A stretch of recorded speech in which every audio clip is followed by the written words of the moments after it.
Happy Monday. Welcome back to another Monday Musing video. Today is an interesting one. Normally I just free flow these videos, but I'm actually responding to a comment that I got from a video about 3 weeks ago.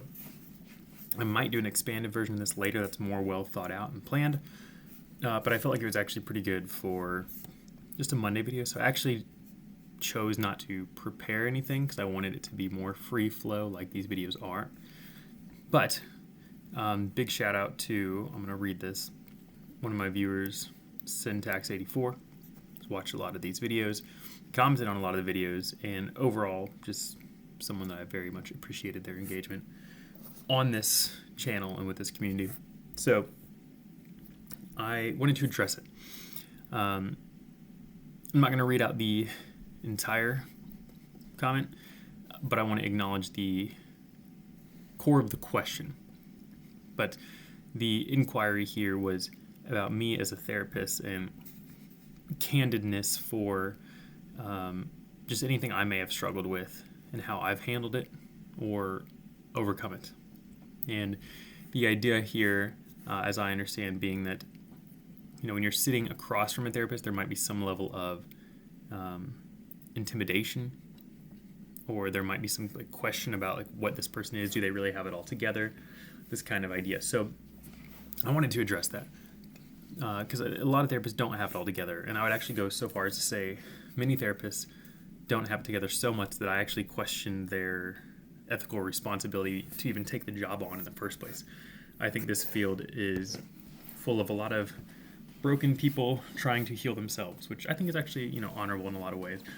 But I think there's a lot of people who are actually very not ready to do the job, and there would probably be some areas that I wouldn't be ready to clinically treat people while I'm working on my own stuff.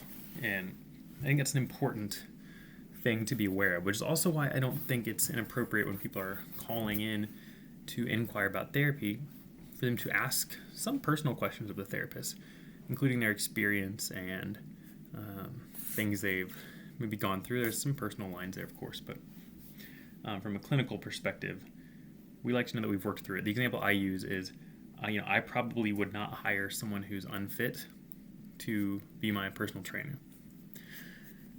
There's some exceptions to that, but ultimately people who I'm looking up to coach me and direct me in life, I'm not going to pick them if they are not acting out the thing I want to get better at. And there's some caveats to this, I think there's some nuance, and if they know what they're talking about or not. So it depends on what we're getting into, really, and how it relates to them directly. For instance, if there's someone who I'm hiring to help me, become as strong of a powerlifter as I can be, and they themselves are pretty strong, but their goal is not to be the best powerlifter. They're very knowledgeable and they know how to do it and can do it, but they choose to stop their growth to grow horizontally by teaching other people. That's fine. So certain coaches, I think, can do that. They have enough experience to train other people, and they're just choosing not to go further. Instead, they want to train other people instead of devoting everything to them going up in that direction. So anyway, the personal things, which, I probably won't go into full detail with this, but I will address some very common things that people show up to therapy with that maybe I have experienced as well. So one very common one is anxiety. Man, is that a common thing that people have, especially in the therapy room. Something that I have dealt with and experienced. And so that question of, what have I gone through? What have I worked through? Anxiety has been a big one. I used to be very, very anxious pretty much all the time. And I would say today it's still one of the biggest things I fight back against. But it doesn't really have the same strength it used to have. So I can look back year to year and on average see continual decline over the years. There's a lot of generic things you can say about anxiety and what helps it. So to reinforce some of those, I'm going to say this as a caveat to everything mental health. I've talked about this in multiple videos, my 5 pillars for mental health: sleep, Get your sleep in order. Nutrition/diet. Eat what you need to eat. That includes timing. So sleep depends on the hours, how you're heading into sleep. This is a bit of a different question, how you prepare for sleep. Nutrition, how much you're eating and what you're eating, when you're eating it, sometimes even, although don't get all nitpicky, just start by making positive changes. Sleep, nutrition, exercise, any type of physical fitness, do something. Yes, all these you can get nitpicky on specifics, but move your body. Third is community, having healthy relationships. Ideally more than just a partner and a couple friends. Community is the key word there, feeling connected to your community, your neighbors, world around you. For me, the majority of that comes from church and having a very strong religious community. And then, of course, trying to expand that to personal neighbors, friends, families, whenever I can expand that in a healthy way that's not overbearing. And the fifth one is spirituality. Another way to say that is understanding how you relate to the universe and how you understand the universe. It's also how we manage existential questions. So, if you feel like any of those 5 are not where they need to be, I would want to talk to you in more detail, but usually what I'm leaning towards is those need to get in check before we really know if you're having a mental illness issue. It might just be an organization of life issue or a purpose issue, a meaning issue. And this is obviously not true for certain diagnoses. Bear in mind, I'm talking about anxiety. We'll get into depression a bit with this too. But these things help. So for me, sleep, unbelievably helpful with my anxiety. Types of food I eat, it does make a difference, although I have to pay really close attention to be able to tell. A lot of it to me comes to drinking enough water. It comes down to I think I do feel better when I've had electrolytes, when I've had enough protein. I still can't tell a huge difference with carbs and fats. I try to pay attention to it. Too low protein I can tell, and too high sugar I can definitely tell. Those are things. Exercise for me, daily is the goal. Daily for me is just a walk in the morning. I lift weights 4 days a week. I used to rock climb 4 days a week, boulder, technically. These are in my adult life. I did sports as a kid. But moving your body in some way. So I walk every day, and then I work out 4 days a week. I talked about community, spirituality, getting those things in alignment. That has been what I think is kind of the 5-fold to help anyone out, but definitely for me, those made a huge difference when it comes to cognition around anxiety.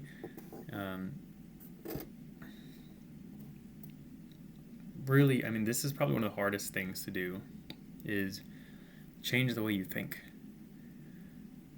Like your thoughts, man, your mindset is, and I say this as someone who's still working on this to get it where I want it, but people so dramatically underestimate what your mindset will do, how you view the world. It's to the point of you can mentally kill yourself. You can die quicker by giving up in your mind first. We've documented stories of this. You can also power through stuff. So, one thing that I have done, I tend to not get very sick, but for some reason I've also had this mindset since I was really young that I didn't like to miss out on stuff, and I did value certain responsibilities. I actually struggled to get things done when I was younger and as an adult, to be honest. And one of the things that motivates me is this mindset of there's just not another option. And so for me, one of the ways, and I really believe this, that I have not gotten as sick as most of my family and friends, is I don't believe in it on a personal level. It's not a gaslighting to everyone else thing of nobody gets sick, it's all fake. But for me, I tell myself, I'm not going to get sick. This is not something I do. People around me are sick. I'm like, nah, I don't have time for that. I'm not going to be getting sick. And I just don't give it room to exist. And I know that maybe sits in the realm of like woohoo kind of thinking. I don't really care. It's a mindset thinking, and for me it works. So I don't know how you study that or corroborate it, But I will tell you, it's the same mindset that says, I actually can lift this heavy weight in the gym. I actually can run the mile that fast. I actually can get this project done in this amount of time. I am able to do the thing that everyone says is not true, because I believe I can. Worst case scenario, I tried really hard and I didn't do it, but I probably got further than I would have if I wouldn't have attempted. Same, if I'm telling myself I'm not sick and then I get sick, I can acknowledge that I'm sick and be like, it happened, I need to rest. But I don't fake it. I just tell myself that I'm capable of the thing I want, and it's true until it's proven otherwise. So that is something that I've adopted for many years. You do have to believe it. I actually think that's the harder part than just telling yourself. You have to actually think it's true. And I do. For me, it's a true until proven otherwise type thing. So, yeah, I know people get sick 9 times out of 10 when this thing happens, but I'm going to be the 1 out of 10. It's not arrogance. It's not ego. I'm not putting other people down. I don't shame myself if I'm not what I said I was going to be. I'm just putting my mindset there, and I'm aiming for that. And if I miss, no problem. Next time. So, and it's like an averages thing, right? I'm like, missed it this time, but I don't miss it every time, do I? So that's helped with anxiety, is mindset. Being able to say, this is what I think. This is what's actually true about me. Another thing is perspective. Perspective has helped anxiety so much. I'm going to get this... Actually, I'm going to look this up because I want to say this right. So give me just a moment.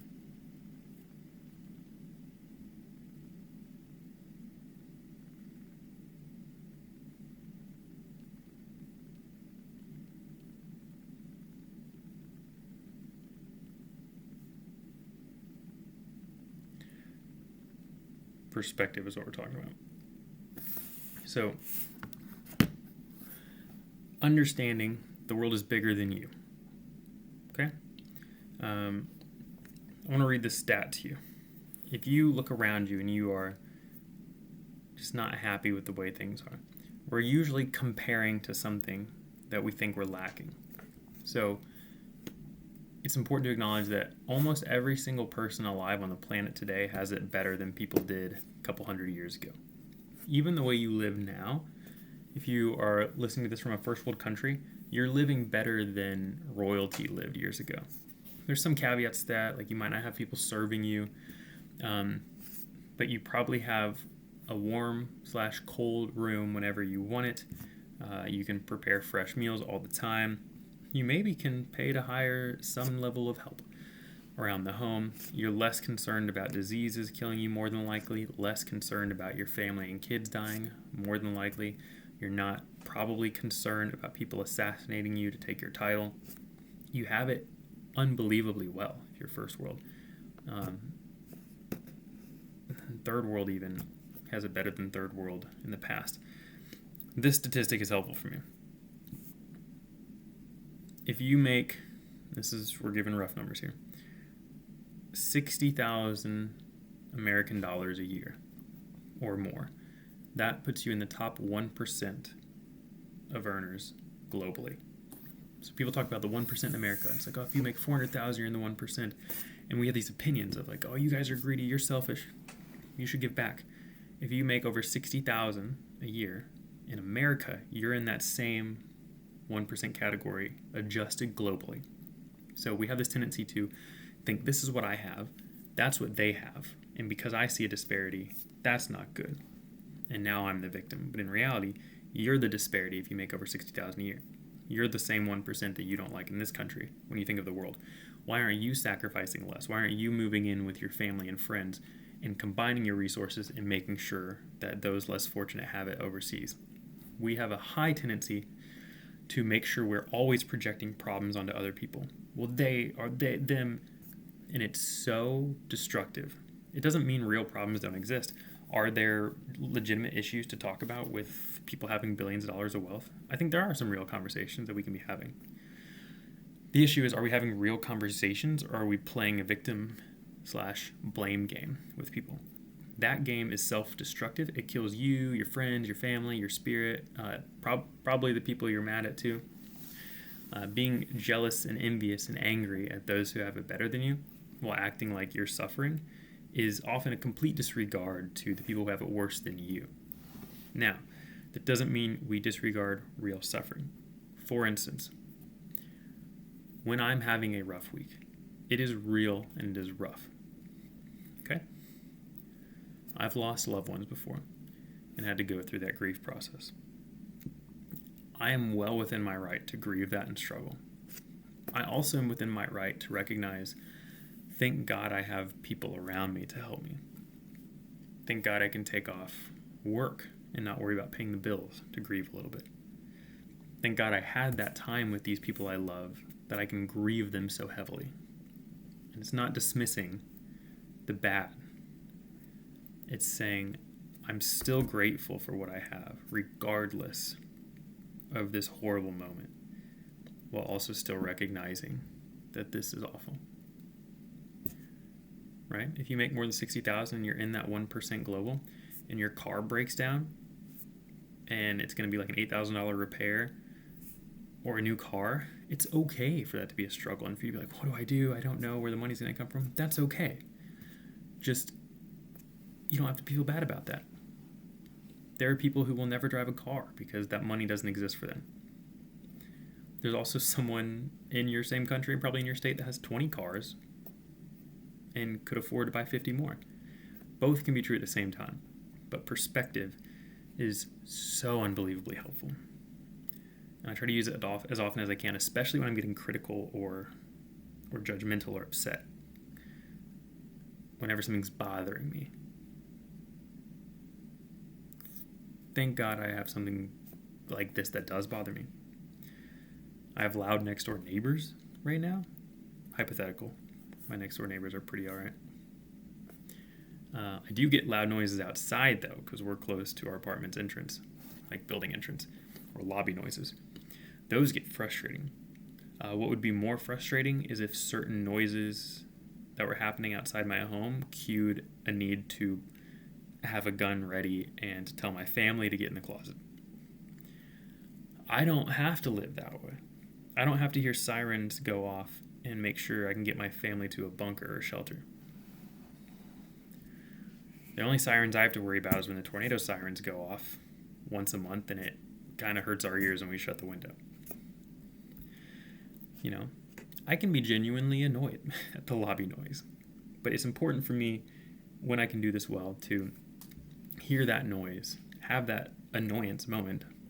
And sometimes it's a respect thing. We're well past quiet hours. Not okay. Like, have some respect, and then also be grateful for what I have. And be grateful that 9 times out of 10, that noise that I hear that bothers me is my neighbors celebrating something. You know, a lot of people in my apartment that can share that lobby. You know, have some perspective. I'm having a bad day. Someone else is having it worse. Again, not to dismiss where we're at, to acknowledge both. So perspective's probably been one of the biggest things. We're kind of talking depression and anxiety here at this point. That helps my depression a lot too. And then to recognize that thoughts are not reality. So what I'm worried about happening hasn't happened. This is very simplified, but to ask the question, the thing I'm worried about, do I have control over it? If the answer is yes, change it. If the answer is no, can't do anything about it. So, anxiety and worry is not helpful.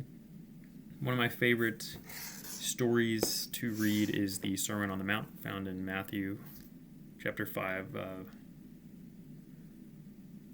Is it chapter 5, verse 5 through 8? Something like that.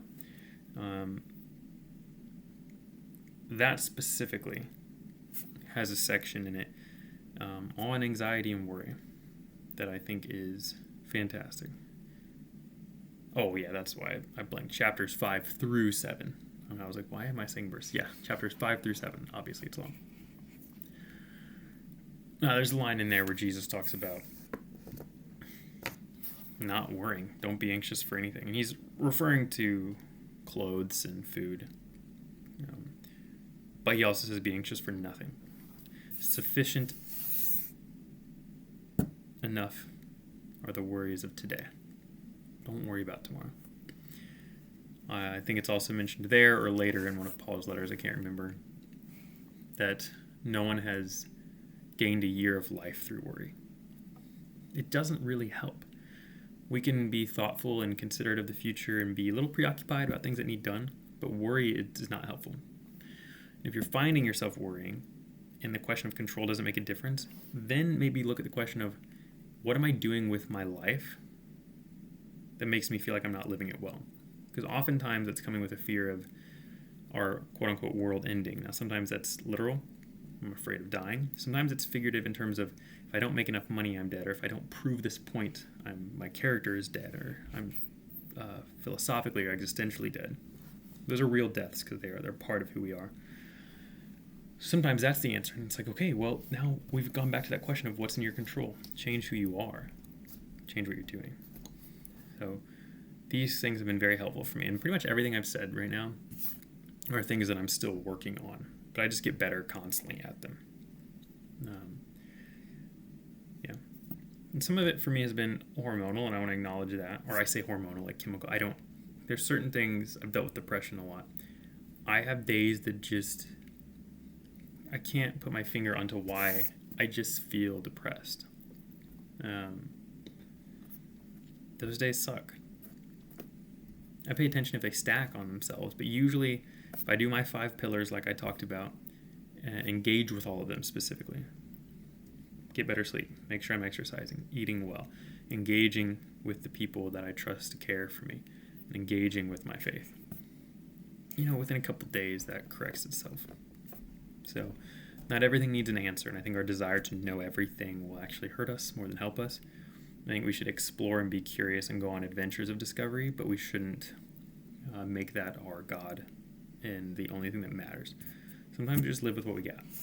So that also gets a little bit into the anxiety release art of just letting something go. Don't worry about it. Sometimes we have a hard day. If you can figure out why, great, but don't stress about it. It's all good. You'll be all right. Things will be okay. And I tell myself that all the time. I compare myself all the time to other people in a healthy way. Where I'm like, man, life's good. Can't ask for much more. And it's true, more of certain things can be nice, but I have everything I need. I just want more, but I have what I need. Most of us have what we need. Ironically, those of us that are very privileged seem to recognize that less. So there's a certain level of understanding and simplicity that people who've had hardship can understand in terms of really knowing what you need in life. Doesn't mean we want that lifestyle. But when you're pushed to only have what's needed, I think you reassess what you actually need in life and what you can live without. And you reassess what's need and want. The amount of people I've worked with helping make a budget for their life, and the amount of times I have to tell them that's a want, not a need, and I get pushback from it, it's quite a lot. The amount of people that I've had to tell their gym membership and their whatever subscription to video streaming or music streaming is not a need, it's a want. Their fast food and coffee is a want. It's wild. They're wants, people. You can get all that stuff for free. You just don't want to. And yes, it's less convenient. But we're just, it's hard for us to be grateful sometimes for what we do have, despite having more than most people have if you're first world. So that's how I've handled a lot of anxiety and depression. There's some topics I could get more into that feel a little bit more personal that I won't dive super deep into. I think a whole another video could be devoted to meaning, purpose, identity, which I consider more and more my specialty and focus, and my drive is helping people find that, both clinically in the therapy room, professionally with the work that they do, and just on a one-to-one basis in an unprofessional way, just the conversations of what's making you tick, what brings you passion and joy and love in life. That's a big one. Personal discoveries had to happen there. That is still happening there. Love that topic. Yeah, man. Really young exposure for me to like pornography and lustful directions that I could not, to this day, despite doing tons of work in that area, could not tell you where it started. That was just life. I have no idea where the initial slip up or problem started, but man, did that like jack up a lot in the head. And a lot of men struggle with that. It's not an every man issue.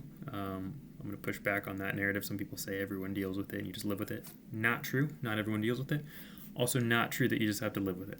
You can get out of that. Okay? Just to clarify that. Specifically for men. I know that can help some women too, but there's not a lifestyle you have to do. But breaking out and pushing against all of that also helped reframe my perception of like women and dating, realizing how that negatively affected it, my relationship with like intimacy and all that. It jacks up everything, so stay away from porn. Anytime you can draw a further line away from lust, do it. So even if you're the type of person that says, oh, well, if a bunch of women are wearing bikinis and, they're out in public, they don't have a problem with me looking, I'm not hurting anyone, don't do it. Just any area that you can avoid letting sexual thoughts into your mind, make sure you're going the direction of avoiding that. Set that line further back. It's just not very helpful. I know there's going to be some arguments around like, well, if it's mutually respectful and whole nother video for that. My encouragement, don't give it the time of day. Just don't. Give yourself the no, give yourself the out.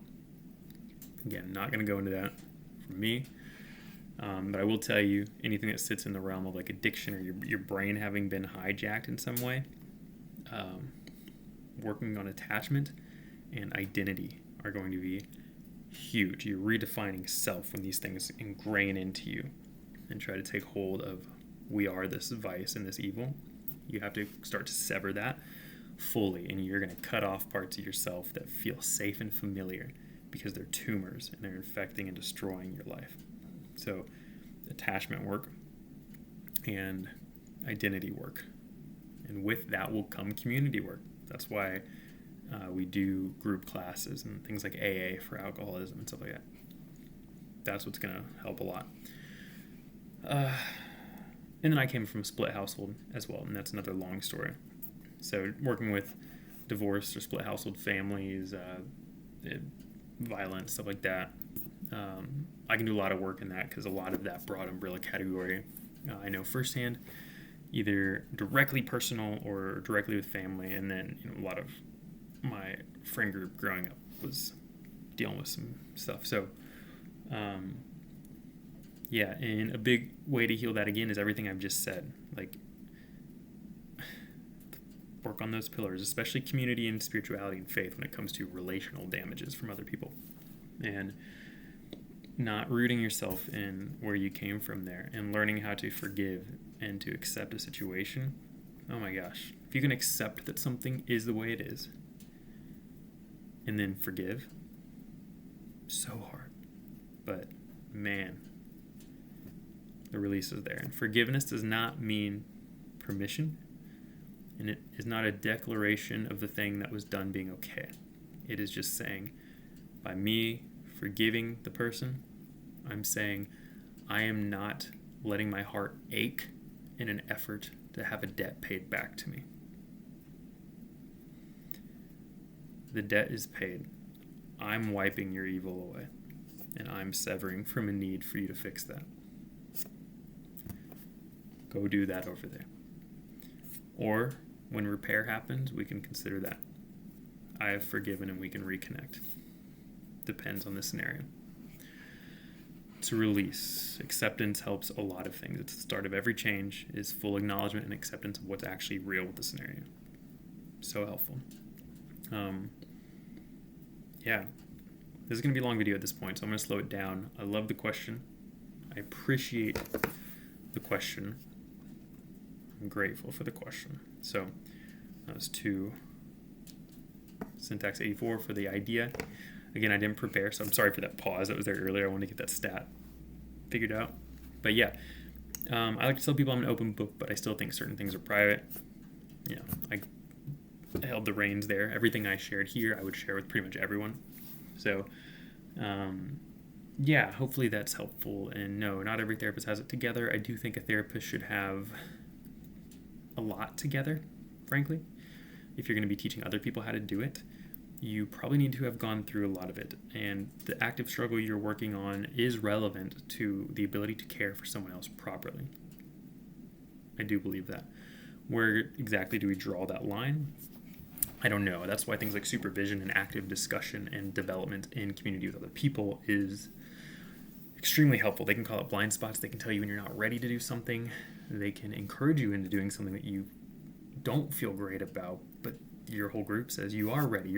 You're scared for another reason, but you can do this. So try to develop in community. It's not even an unfair question to ask your therapist. Do they have people that they confide in?